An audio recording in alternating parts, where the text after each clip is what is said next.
There it is. Good evening, ladies and gentlemen, and welcome to another edition of Live from My Mother's Basement. I guess I actually should say what episode it is. I never really do, because I actually don't know what episode it is. This is probably like episode 230. I don't really know. But I know who does know, my producer, Tatiana Blueshell, who knows everything about my podcast because she is the producer and she makes this happen. So maybe during the show she's going to write in and say what number it is, which would be hilarious. I'm happy to be in the basement tonight, ladies and gentlemen. We have a special guest, writer, producer, director, actor. This is Brian Vernick. What's happening, buddy? Thanks for having me. We finally got him to come down to the basement. I've been asking you to come down here for a long time. Yes, man. you have. It's been at least a good 2 or 3 years, and Yep. I'm glad to be here. Thank you for having me on the show. Let's start off with how you and I actually know each other. Okay. Hit it. So we met. I was invited to your show by a friend of mine years ago at the Taj Mahal in Atlantic City. I am a Philadelphia native, born and raised in the western suburbs of Philadelphia, so Atlantic City not too far. And I came down there, saw your show for the first time, and then after that, we were introduced to each other. Wait a minute. This was at the Taj Mahal? I'm pretty sure. Vegas? Because there's No, the Borgata I was always performing at. In Atlantic City. Yeah, there was the Borgata in You know what? It Atlantic was the City. Borgata. Excuse me, I'm wrong. Yeah, it was 'cause the Borgata. The Taj Mahal kind of stopped doing shows for a little while. And You are the, correct. The Borgata was like the place to be. Yes. Still is. But then I was actually doing major solo performances. So you probably came down there and saw me at the Borgata. Wow, I did, what a yeah. different, great time of the world. Wasn't it? Thousands of people coming out. No such thing as COVID-19. That's for sure. It Um, was probably 2015, yeah. somewhere in that neighborhood. And you came because of someone, right? Yes. Someone asked you to come Yes. to check out my work? Yeah. So Tommy Del Corio Jr. All right, that's right. Tommy Del Corio. And then that was actually after you had appeared in my independent film, The Avenue. so I did. So I'm sorry, we did The Avenue first. That's where we met, and then I came and saw your show. I am completely wrong. We did the movie and then the show? And then I came and saw the show. No Yeah. shit. Yeah. So, So the how did the first time we met was under the steel pier, doing that scene So I got the part before we met? through Tommy. Yes. All right, so The here's what producer. happened. So man. There I was messed that all up. Yeah. I'm sorry. All right, well, we'll be right back after this commercial break. And a slap from a studio audience member. Brian here was directing a film quite some time ago. And at that time, I was performing at the Borgata in Atlantic City. So since I was in the area, I guess that's how I got a That's how part you- in that yes. film. Because I was down there anyway, and I was playing a hitman. I think this is one of the first times I actually really got to play a hitman. And I did the hit, right? No, somebody else did the hit. I did the hit. You did the hit. Oh, You shit. did the beating up. I told you to go do it. No? I don't even remember. We have a mutual friend. His name is Tommy Del Corio. I guess he was a producer on your project. That's correct. And he called me and said, would you like to do this one-day shoot? And it was fantastic. They really had their shit together. We were under a bridge. Could have been the original Steel It's Pier. the old Steel Pier. Is it? Steel Pier. That's where we were. That's where we shot. Oh, man, what history here. And that's the first scene of the movie. The Steel Pier, Atlantic City, not too... Well, it is far from the Borgata. It's like on the water side. Yeah, the Borgata's on the bay side. Maybe that's why you said Taj Mahal, because the Steel Pier is right It was by in front of the Taj Mahal, yeah. All right. See, We're now going back. we're getting old. Yeah. So this is all working itself out now. I can't think of the name of that project. Your film. The Avenue. All right, the project was called The Avenue, which actually you probably could still see. It's a great movie. And where can they actually see that? So it's streaming on actually quite a few platforms. Mark. Oh, see, this is some So- big ass shit. Yeah. Tell so everybody. It's currently on. I'm going to get the whole list for you. Here we go. Apple TV, iTunes, Amazon Prime, Paramount Plus. That's Epix. That's a Epix. It's on Epix, and in addition to that, it's on Tubi, and I believe it's also on Popcorn Flicks. So that's about 6 or 7 you can catch it on.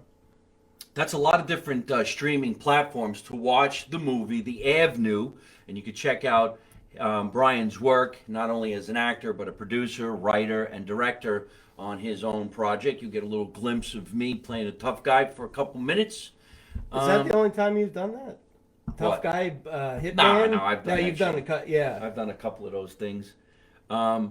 This was a passion project that he made and actually got it sold. Does it make good money on something like that, those platforms? How are the streaming platforms working? So they work pretty well, actually. They're like the Popcorn Flicks, for example. There's advertisements on there.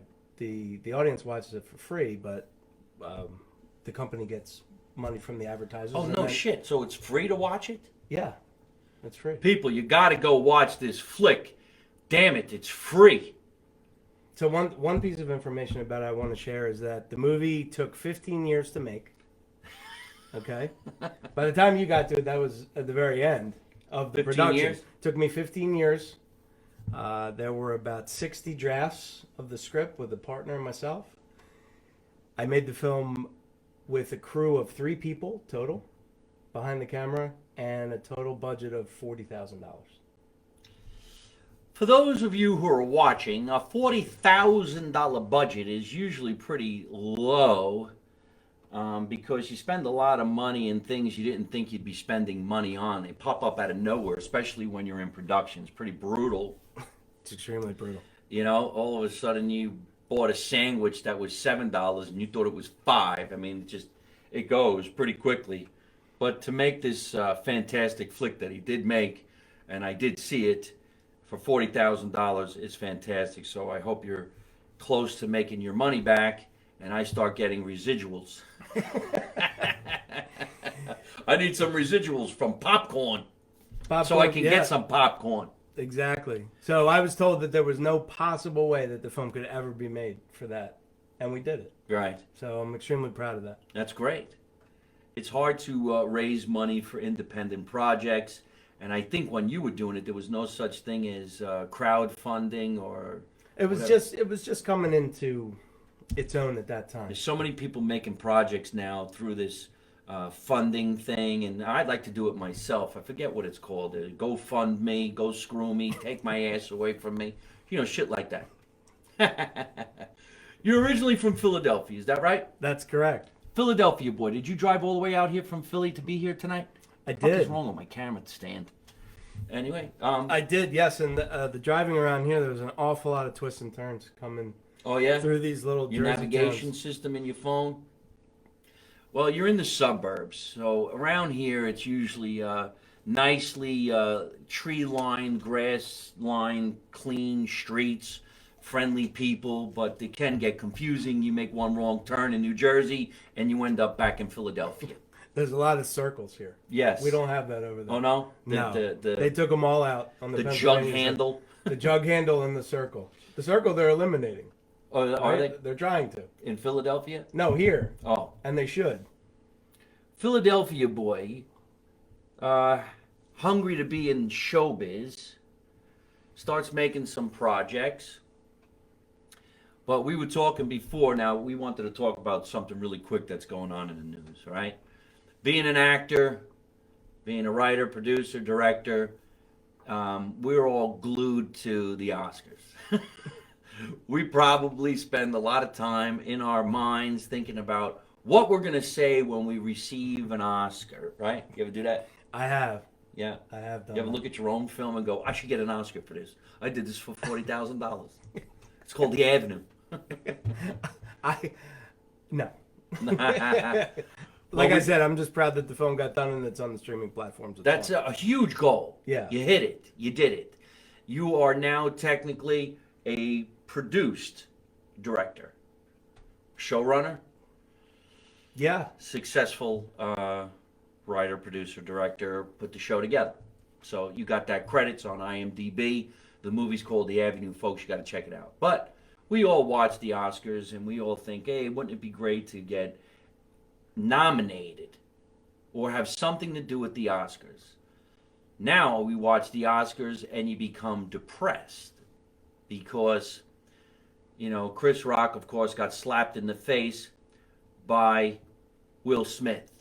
And they were saying in the news that Chris Rock, so I wrote this down, Chris Rock suffers from, where the hell was this shit? You gotta chime in on this. He suffers from NVLD. What is that? I don't remember what the initials stand for. LVND means he doesn't have the ability to see a slap coming. So he was totally unaware, completely off guard. And there's a lot of people who suffer from this. Now, I don't really get that because I don't want to make fun of anybody. But This is an actual who did condition. see a slap coming from another actor? Who would see that shit? Nobody would. He's busy, man. He's getting a phone call. Who would see that coming? Nobody would see that coming. So right away they have to say, well, he suffers from an acronym, NVLD. That's just hilarious to me. Because anybody could say, I didn't know I was going to get mugged. I suffer from NVLD. Nobody knows when that shit's coming. It's called being sucker punched. And why is it called a sucker punch? Because nobody sees it coming. This time it was a sucker slap. Fucking sucker slap. I don't know. So chime in on that. What do you think? A question for you as a comedian: has that incident made you and people in your community more concerned about the jokes that you're telling? At all? The whole cancel culture bullshit is making a lot of comedians more aware of what they're saying and what they can and cannot say. But that just ruins comedy. Comedy is supposed to be what's happening in real life. So if you're going to start making up shit not to offend people, you might as well just forget this shit.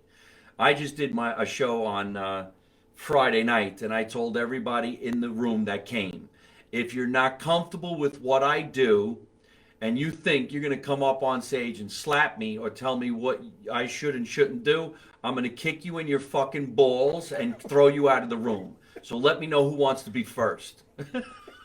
There's your warning. If you're not happy, get the fuck out. And quite honestly, I don't do anything offensive anyway. But how do you know somebody's not going to make it up and say I'm offended? Exactly. Offended by what? I could say that. I'm offended by anything. I'm offended by the guy who delivered the pizza came at 5 o'clock when he said he was coming at 4:45. So now what? Yeah. It's bullshit. Oh, and I didn't see it coming. When the pizza came, I wasn't ready because I suffer from NVLD. Do you feel that the pandemic has made us stupid, a little crazier than we were a couple of years ago? I think it's giving people the excuse to do what they want to do. Okay. It's going to change. It's going to go back to being the way things used to be because the people who are not cool with what's going on are eventually going to stand up and go, get the fuck out of my face before I slap the shit out of you. You know? And that's basically what's going to happen. Certainly on the road you can see it. People's driving, I mean, forget it. What's going on the road? The pandemic's taking our driving I always thought 15 people, notches. I know. I always thought people drive like assholes anyway. You know? Especially up here. Hey, Philadelphia, come on. Well, Jersey people hate Philly drivers. Philly people hate Jersey drivers. Everybody hates anybody who's in a car. Yeah, exactly. The other day I was driving down the road and a huge tractor trailer is right up behind my car. And he starts beeping the horn and I'm like, okay, I get it. But there's a car in front of me. I can't go any faster. So I move out of the lane. He shoots by. And then I come up to the next light, and there he is. And I waved, hey, boy, did you come to this light faster than I did. But now we both have to wait. So you're an asshole. And I hope you have a great day. And you know what makes people more pissed off when they're pissed off? If you show them that it didn't piss you off. Piss you off. I'm not mad. I think you're a great guy. Have a great day. Hey, is that bubble gum? And we're at the same light. That makes people even more mad. Yeah. Yep. I got to the light just as fast as you did. And it's hard to have that demeanor. I'd rather take out a bat and crack somebody. But then I probably would feel bad. So he drove from Philadelphia, and the whole Will Smith thing and Chris Rock thing is still in the news, and it's probably going to be in the news for quite some time. But they were saying that Will Smith disappeared to Dubai because he's friends with the, I don't know, the Maharaja guy out there or something like that, and he I could didn't relax. realize that. Yeah, So I saw it in he the left news. the country. Yeah. I have to tell you, as a native Philadelphian, it was very embarrassing. Oh, yeah? I really felt that because that's not how we want to be represented as a city. Oh yeah, that's the place where, you know, if a comedian tells a joke, they get slapped. I just, it was embarrassing. And he's always been one of the people that's the pride of Philadelphia. And then this happens, and you go, well, now what? And now I have a Philadelphia guy on the show. He's from Philly. The Fresh Prince of Bel-Air. The timing, maybe I should have come on here before that. You should have came on last week. Yeah, the week before that, but here we are. No one person really represents a state. Maybe could seem that way. Sometimes when I go around the country, people say, you're the epitome of New Jersey. I'm like, I don't know if that's a good thing, but I'm trying my best. I'm actually wearing a New Jersey State Trooper shirt to show my patronage. And I just did a fundraiser for ALS, which was for the police departments throughout the state of New Jersey. And we did it in Atlantic City, not at the Borgata and not at the Taj Mahal, but at the Hard Rock. But it's nice to go down to Atlantic City because in Atlantic City, there's a lot of people from Philadelphia and different parts of the world. But Philly's so close, Jersey's so close, it's almost like where we collide on the Jersey Shore. Oh, look, Ray Lombardo. Let's do a quick shout out to a fellow writer who's watching the show right now, because we are going to take in questions from the studio audience. But there's one that went by Ray Lombardo. Let's see it. He's talking to me about the 700 level at the vet. Brian, I love you, but you have forgotten about the 700 level vet stadium. I think, in other words, so that was, for people that don't know, the 700 level of vet was all the crazies. Philadelphia has a wild reputation as sports fans, and the 700 level was at the top of Veterans Stadium. I grew up with Veterans Stadium. Oh, is that right? I actually was there the day that they knocked it down. Oh. It was really, really a cool day to see that, see them tear it down. It was emotional, but the place was an absolute dump. It was one of those all-purpose bowl stadiums that was built in '71. Eagles and the Phillies played there. Constant injuries. The turf was a mess. I mean, it was just awful. So the 700 levels were all the rabid, blue-collar Philly fans were. And the fights, I mean, God forbid if you wore a Cowboys jersey up there. Forget it. Take your life in your hands. You really do. Nothing like getting your ass kicked at a place of joy. I got my ass kicked the other day. Where were you? Well, I was having a hot dog at a baseball game. It's fucked up. Philadelphia boy. What is Vernick nationality? It's Russian. Oh, is that right? Yeah. Oh, no. He's Russian descent. It was originally Vernick and was changed. Oh, is that right? Yeah. Now, actually, the part where my family's from is part of Ukraine now. Oh, is that right? Yeah. You got So- family over there? Not that I'm aware of. No. No, are they it's, here? Yeah, most of us are here. So is Yeah. everybody talking about what's going on and where Yeah. they're from, the war? Yes, yes. So I have a really diverse cultural family background. My father was Italian and Russian. My mother was Irish and Welsh. So that's quite a combo. Yeah. Here, That's here I crazy. am. Yeah. So Italian and Russian probably eats and smokes cigarettes at the same time. he eats well. A lot of eating. It's A lot of ants with the gravy and all that. So yes, in the hands. Yes. I entertain on the cruise ships, as we were talking about before we started the show, and there's a lot of Russians. And the Russians usually work down in the galleys and stuff like that. They run the ships. They just smoke so much. And they take their cigarette and they cover their face and they go, ooh, they look like they're ready to kill somebody. I kill you. I'm like, hey, what's the matter? Extremely glamorous. Yeah. Why that's the the whole women. hand? I don't know. Here's a Russian woman. I kill you, Boris. I'm like, wow, you're kind of sexy. You were talking about your family. Yes, we were. I didn't know you had 4 children. I do. Yes, I have 3 sons, Max, Samuel, and Michael. The baby, Mikey. Baby Mike. Baby Mike. And my daughter, Zoe, is 14. She's the 3rd child. And I love you all. My 4 precious gems. 4 kids. Yes. Holy smokes. I still act like a kid.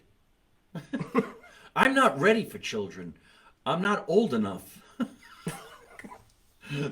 Upcycle Creations. Hello, that's my friend Anna Dre. Anna Dre, we're going to go off the track just for a quick minute. Anna Dre has a company called Upcycle Creations. She takes clothes from the past, remodels them, and makes them look fantastic. We met on the internet doing some comedy, and she sent me a new character that's going to be in the Adventures of G.I. Giovanni. We can't talk about it because the episode didn't come out yet. I'll show you when we're done recording. I have it in the other room. But this is going to be one of the funniest things I've ever seen or I've ever done, stemming from my stand-up routine. And I think you might even know the routine about the G.I. Joe doll.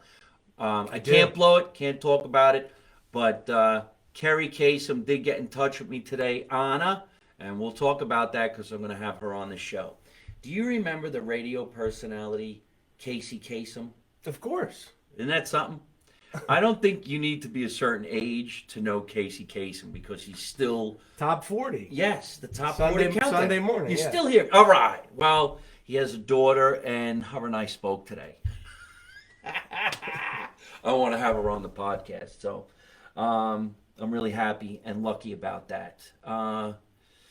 So 4 kids. Now let's talk about kids real quick because in the news tonight, some girl put on the internet, her YouTube channel and her Facebook and everything. She said that she got pulled over by a police officer and she was intoxicated, but she flirted with the police officer and he let her go.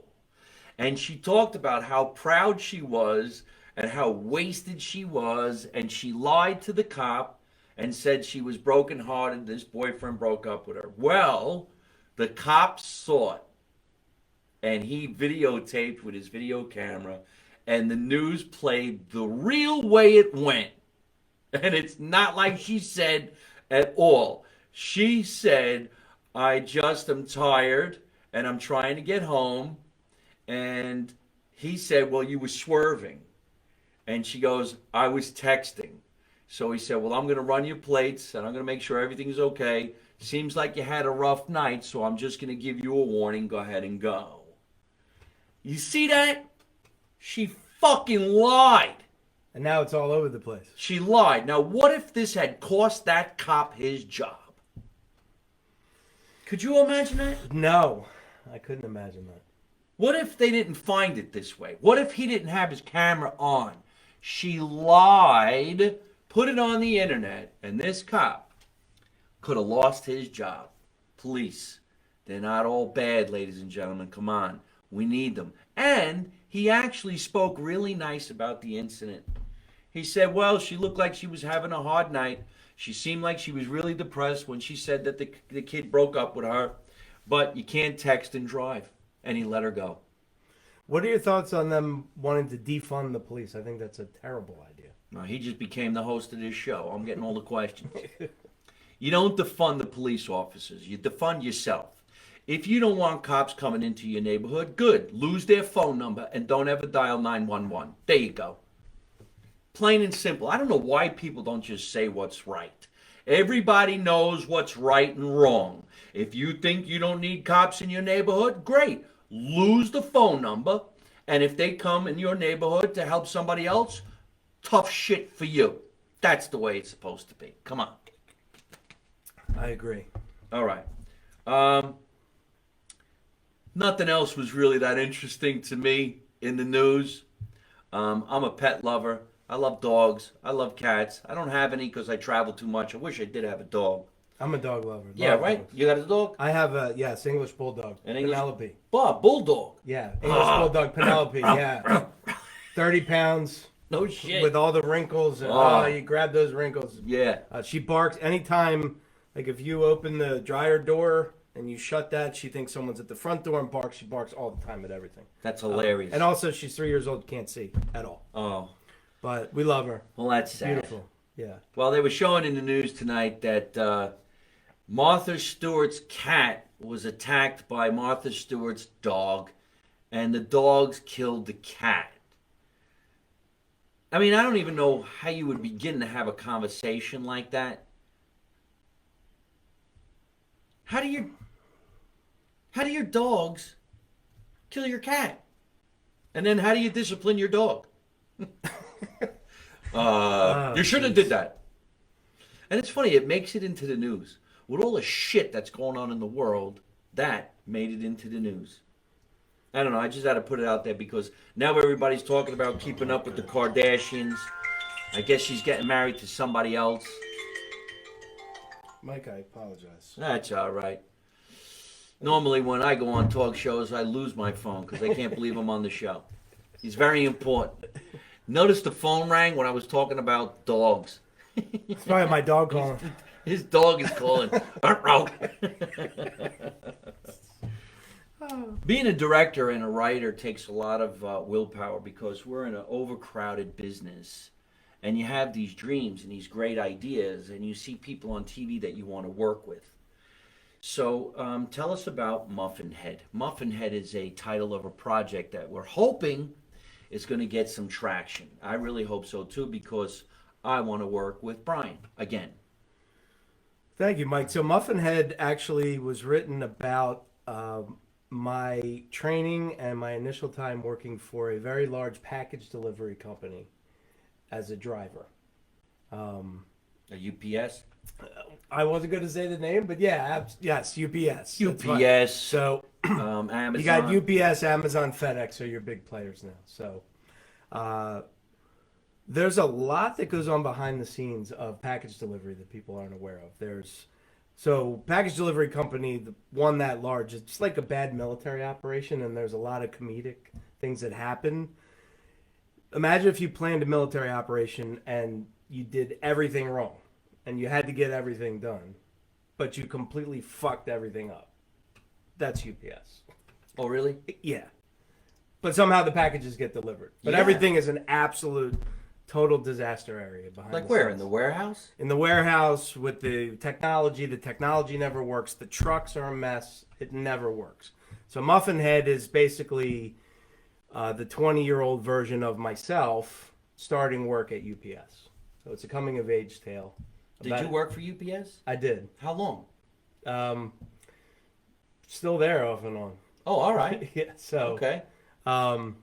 movies don't pay the bills at the level I'm at, but No. UPS has. Yeah. You mean popcorn's not paying you millions of dollars? No. No. I mean, and the Avenue has done well on those platforms. It's a great film. But what I like about package delivery is you get paid every week. Right. So Union? that Is it union? It's union, yeah, Teamsters. Okay. Yes. So, Muffin Head was basically a caricature of myself as a young guy, and all the zany characters I met when I started working there. Well, I'm sure there's a lot of characters working in the so-called mailroom of UPS or at UPS. Even I'm sure FedEx is crazy, and all the different characters, people who have a license, don't have a license, the brown truck, the brown shorts that you get to wear. The smoking, the drinking. Oh, really? Oh, it's a cast of characters. It is a motley crew. Motley crew working there. So where did you work at UPS? In the mailroom, or were you a driving? No, driver. I could never imagine being a driver because here in the suburbs, sometimes the UPS driver comes down the street and he'll hit like 6 houses and the truck never has to move. But could you imagine going to Brooklyn or New York City, Manhattan, Where do you put the truck? I don't know how do you those guys do it. How do you not get robbed? Where do you even get the willpower to be in those streets with all that nasty shit going on? What is your blood pressure? Right. You ever see a UPS driver in Philadelphia? As a UPS driver, those guys in the city, how do you do it? How can you spend 10 hours driving around trying to deliver packages there? How do you do it? I don't know how any of those guys do it. I can understand it in the suburbs, especially in the summer when it's warm out, the doors are open. But sometimes you see those snowstorms and there's a foot of snow and you can't get down the street. Where do you put that truck? Then you got to get out with your boots and your hat, and then you get back in the truck and the truck is hot and it's warm and cold, and oh my God, it's just out of control. So and you have dogs you got to deal with. every house you come to, an angry person. You're the enemy. How about a return? Take it back. It was broken. It was broken.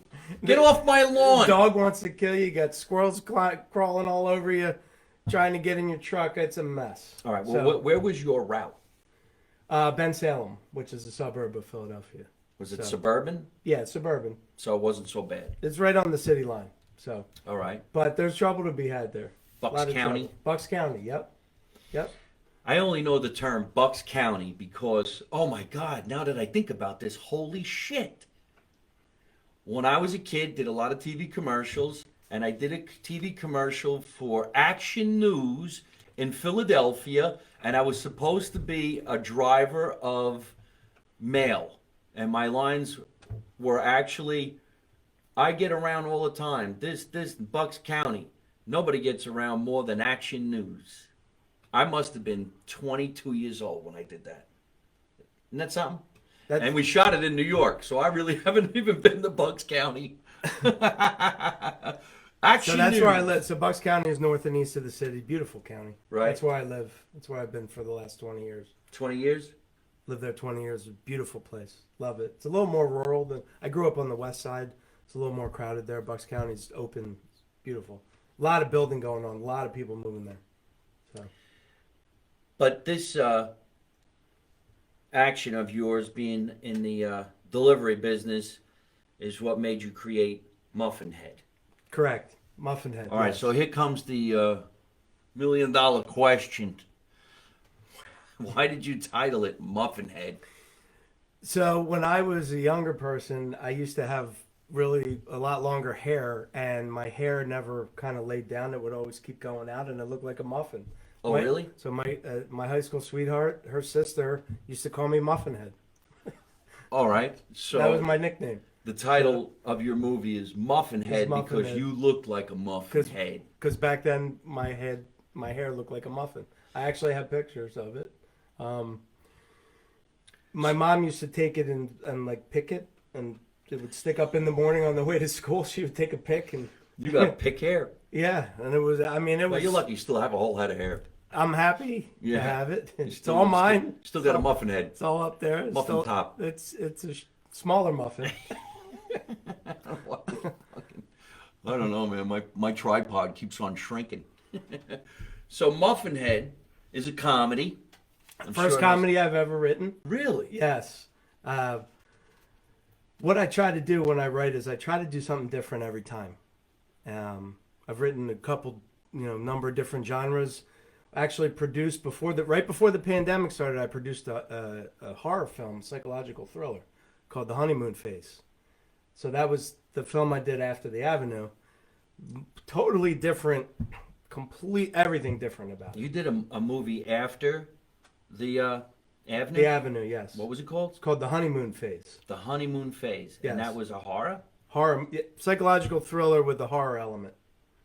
Where is it now? It's also on the streamings. It's on Apple and Amazon Prime.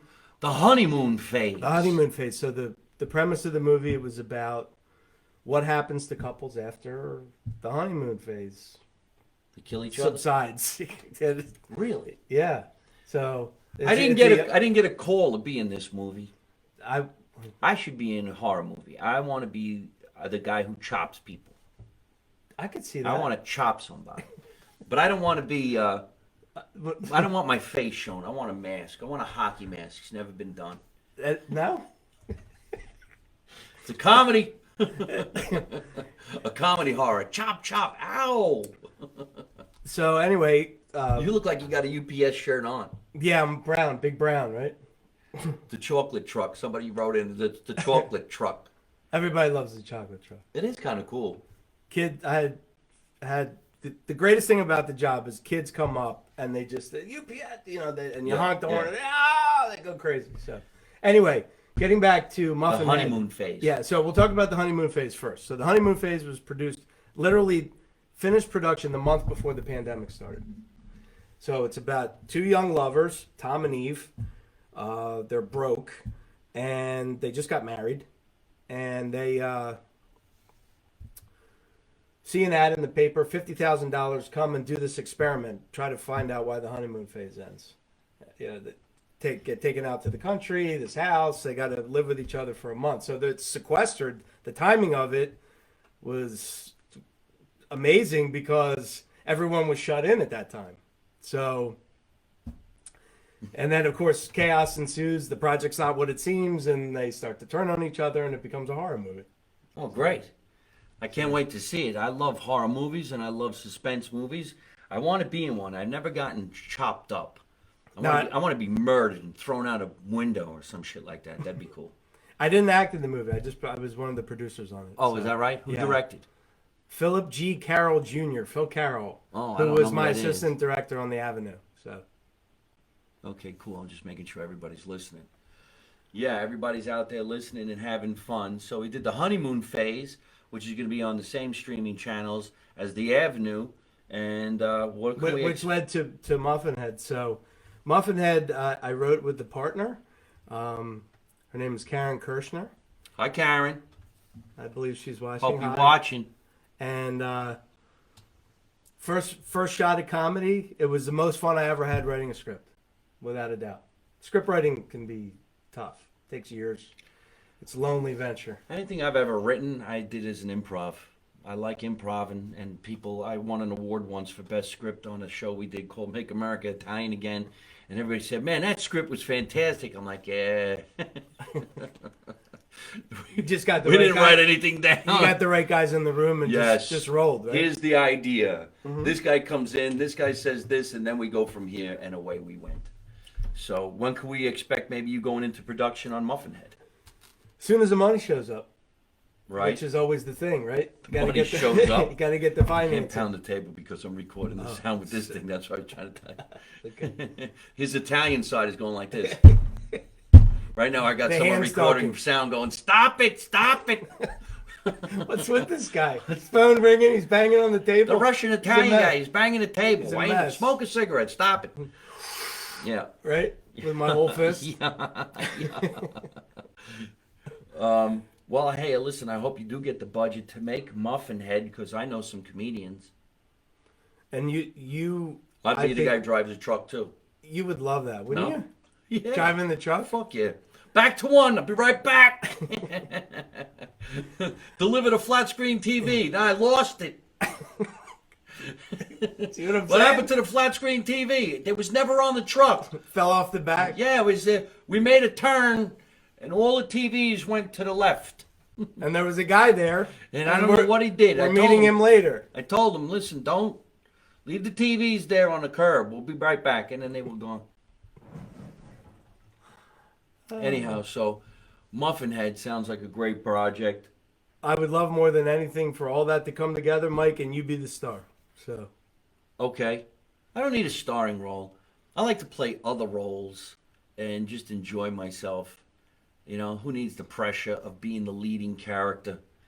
I want to be the dickhead boss. Oh yeah? Yeah. Oh, I would like to be a dick. When I started Dickhead out, boss. I had the biggest dickhead boss that you could Oh, yeah? possibly imagine. At Oh, UPS? he broke my balls. Really? Left, right, and center. But I'll tell you what, he made a man out of me in that job.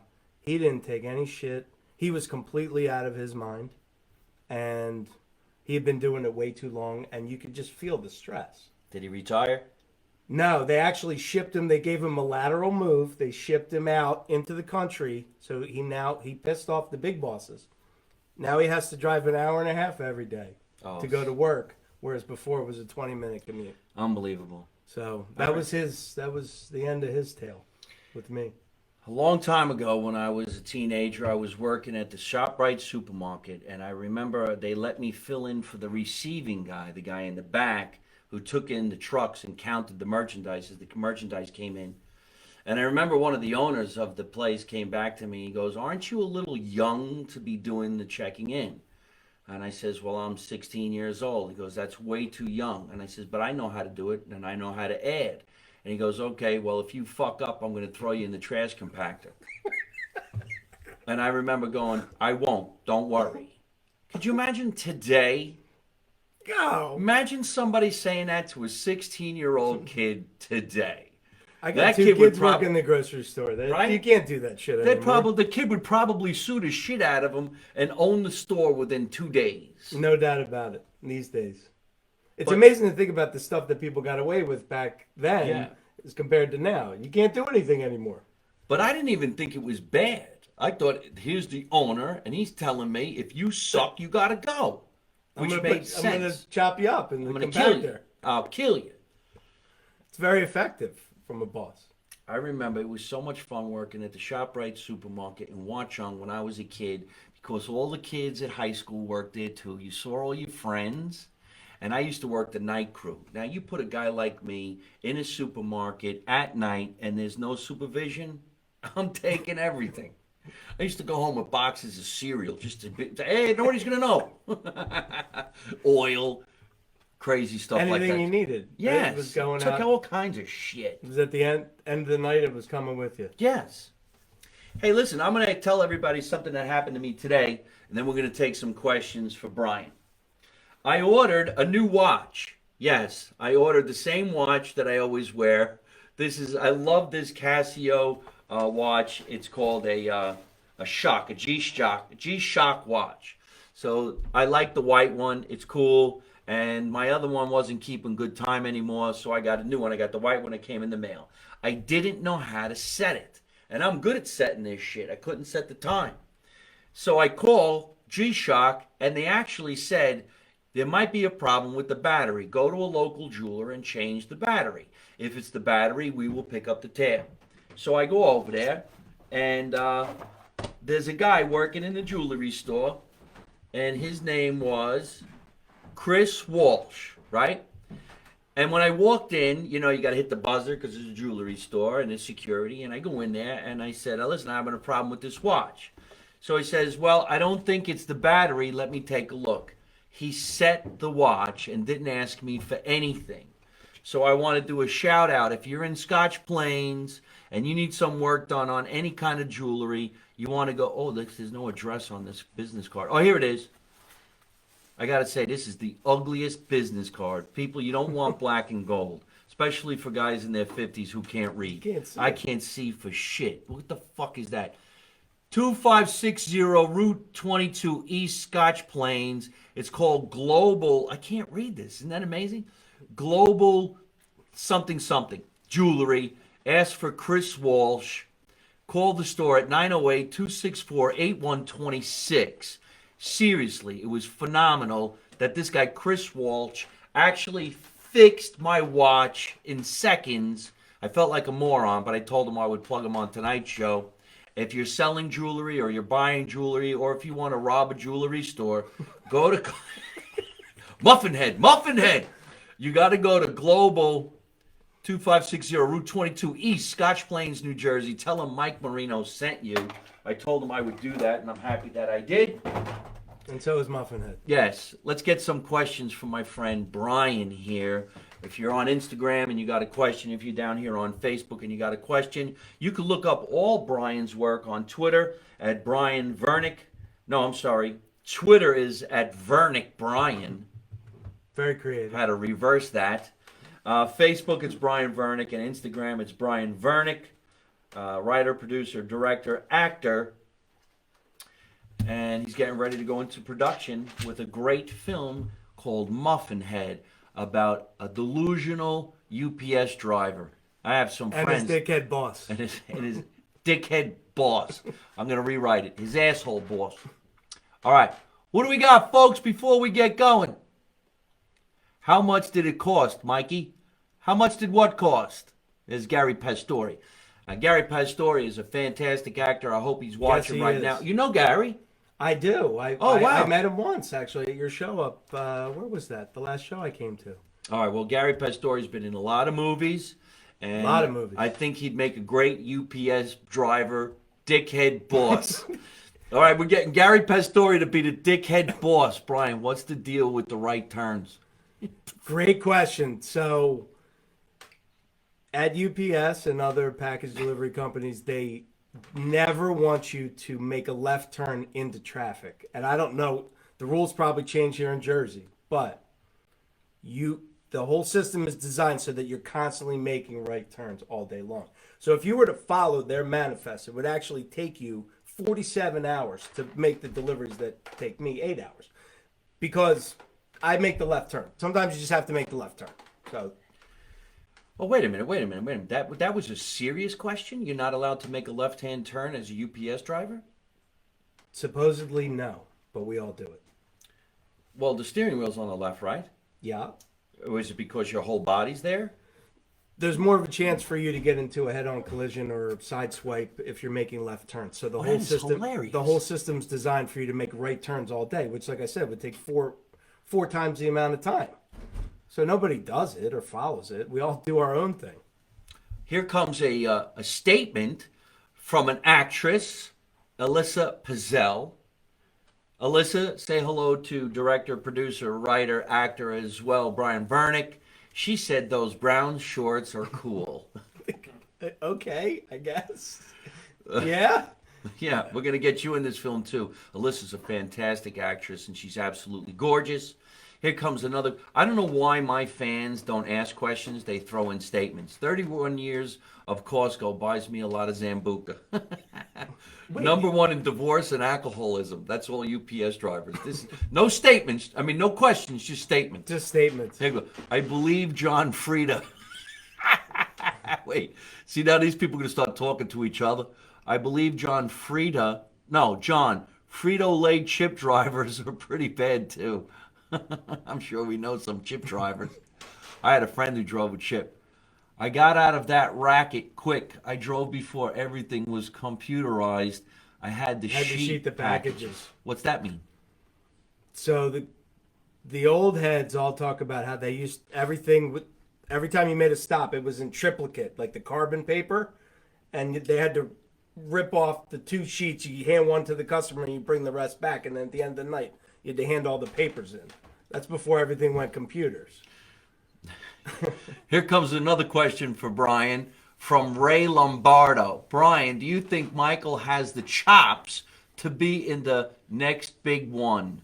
Ray, there's no doubt in my mind. Yeah, I have chop sideburns. Mutton chops? Muffin head and mutton chops. Yeah, that's fucking hilarious. There's a new title. Karen Kirshner, hello and hi to you. I would love to be in a picture, maybe with Sophia Loren. That's my mom. The Russian vodka sauce. Can anybody ask a question? This is hilarious, man. Wait. Hold on a minute.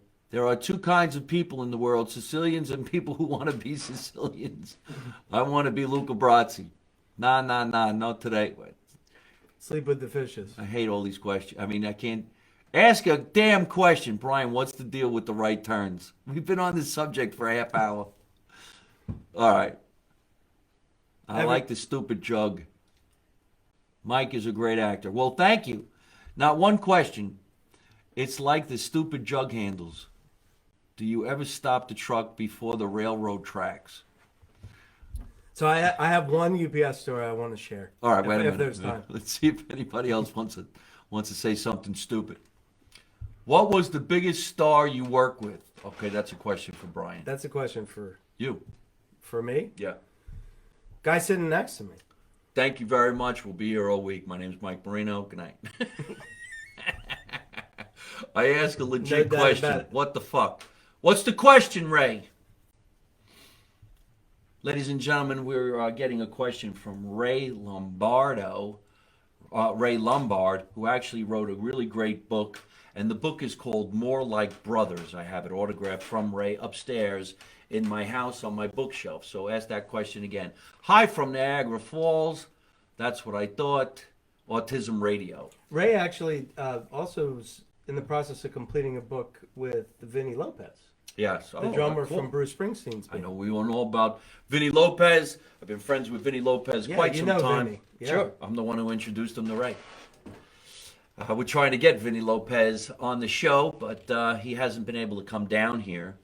We're going to get ready to wrap up right now, but we have something that Brian wants to tell us about. Philly cheesesteak or New York cheesesteak? Oh, come on, please, man. Philly. Please.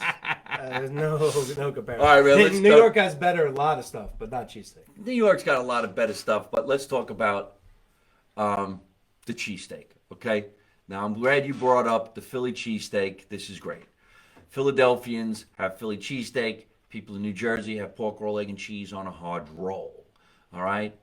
I don't know what they have in other different states, but what is the story with cheesesteak when it comes down to those two famous places? Wow, Look at the great. side he just took. So I will say this to you. I am not a fan of either of those famous places. Really? No. If you want to have the best Philly cheesesteak that you have ever eaten, you got to go to Jim's on South Street. That's the best steak there is, as far as I'm concerned. Jim's on South Street. 4th and South, Jim's. Oh, you know what? And before we forget, you were telling me about a restaurant that took a hit during the pandemic, and it's your cousin's place. Yes, my cousin, Greg, owns actually 3 restaurants in Philadelphia, one of which was considered the best restaurant for a year or two. You know how that comes and goes, but he's at the top of his game, won the James Beard Award for Best Chef. It's called Vernick Food and Drink. I'm extremely proud of my cousin Greg. It's on 20th and Walnut. I'm sorry, 17th and Walnut, excuse me. Rittenhouse Square area. He also opened Vernick Fish, his second restaurant, which is in the new Comcast Tower, and a coffee bar, Vernick Coffee, upstairs from that in the same building. So extremely proud of my cousin Greg. He's absolutely done a phenomenal job. Had a lot of trouble with the pandemic, as all restaurants did. So happy to see them all coming back and people getting out again and enjoying themselves. So, Well, there's nothing better than going to great restaurants and having great food. So the next time you're in Philadelphia, let's go hang out with his cousin and try 3 different places. I will only go to 2 because I don't eat fish. okay. So what's the story you wanted to tell us to take us away? So we were talking about the dangers of the UPS driver. So one story stands out for me above the rest. I go to deliver a package. It's a large box.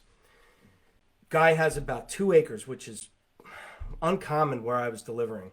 Big, huge yard, and there's a shitty, it's like an old beat up garage sitting out there. I could hardly make it out. There's weeds and everything. I go into the fence and I'm going to drop it on his back porch. And the next thing I know, out of the corner of my eye, I see a dog. I'm not even kidding you. This dog was doing 100 miles an hour at me. I've never seen a dog run this fast in my life. It was like a German Shepherd mix.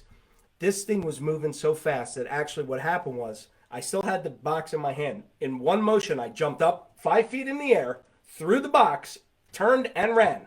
That's how fucking scared I was. Got out of the fence, and the dog's jowls were in the fence. I made it out, but this dog was going to tear me apart. And the guy was sitting there, didn't give a shit. It was just like, well, my dog was going to eat you, but he didn't. So that's my story. Well, So there's danger lurking everywhere. Didn't you go back the next day with a hammer and beat the shit out of the guy? So what happened is every time I had that house from that point forward for years, I never delivered the package to him. I always sent it back to the warehouse. So he never got his packages again. You got to get even. See, this is the thing about what's going on in this world. Somebody does you dirty, you do them dirty back. Now, that's a great way to get even. Not That's the getting your smarter way. packages. Yeah. No, not only does he not get the package, you do. You deliver it to yourself. So when the guy's supposed to get a beautiful flat screen TV, it's in your house somewhere, somehow. Done. And then maybe they're going to deliver some special dog food for the man, and the dog starves. Call me a jerk if you want, but I'm running for president of the United States, and when I get in the White House, I'm straightening fucking shit out. What's wrong is wrong. You're going to pay the price. Don't fuck with me, man. You're going to be the dickhead boss in Yes, Muffin Head. I'll be the dickhead boss in Muffin Head. Fuck you. All right. Well, listen, we got to get going. We had a lot of fun having Brian Vernick on the show tonight. He's a director, he's a writer, he's a producer, he's also an actor, and he's a driver for UPS. Tell him once again where we can find you all on the internet, ladies and gentlemen. Go ahead. He doesn't like saying his own social media. No, I don't. All right. I don't. Look him up on Twitter. I'm on that stuff. You got to do this, man. Okay. Here comes my radio voice. Look him up on. All right, Twitter. I'm at Vernick Brian. Facebook, I'm Brian Vernick, and Instagram, I'm Brian Vernick. Shocker. Yes, everything at Brian Vernick, and I'm Mike Marino. Hey, I got a lot of shows this month and next month, and we're doing a lot of fundraisers and charities this month. So go to MikeMarino.net, and you see where we're coming into your neighborhood. This week we're going to Boston, we're going to Miami, we're going to Los Angeles, I'm jumping on a cruise ship, then I'm coming back. We're going to Syracuse, we're going to Albany, we're going to Connecticut, back to Miami, and a big fundraiser here in the state of New Jersey on April 29 for autism. So make sure you go to MikeMarino.net. We will see you tomorrow morning on the morning walk around 9 o'clock. See me walk around, especially on Instagram in the town. We want a nice big shout out and a thank you to our producer Tatiana Blueshell for always making Live from My Mother's Basement a fantastic show and booking the guests on the show. If you think you would like to be a guest on the Mike Marino Show Live from My Mother's Basement, write to Tatiana. All you have to do is write to Mike Marino Entertainment at gmail.com. Say hello to Tatiana and tell her you'd like to be on the show. That's what I did. I know you did because I sent you that thing. We also have a way for you to talk to us at Mike Marino Fans at gmail.com. Let us know what you think about the show, and we will write back to you. You can watch this show anytime you want on my YouTube channel, Instagram, Facebook. You want to listen to it? Pick your favorite podcast application. iTunes, Google, Spotify, Anchor, Italian American Radio in New York City. We're also going to be airing on Hamilton Radio starting in a couple of months. You want to throw some money my way? Log on to Patreon. I'm Mike Marino. Good night, everybody. Listen, make America Italian again. The motto is you don't know nothing, you don't see nothing, you don't say nothing. And how do I end every single one of my broadcasts? By always saying the same thing. Don't take no shit from nobody. You ready? Don't take no shit from nobody. Hey folks, I hope you're enjoying watching my podcast Live from My Mother's Basement. We're having a lot of fun, and I'm going to have a lot of great guests on the show in the future. So if you like it, hit like. You could also leave a comment. You could subscribe to my YouTube channel and watch other funny videos. And you could also listen to my podcast on your favorite podcast app like Spotify and iTunes.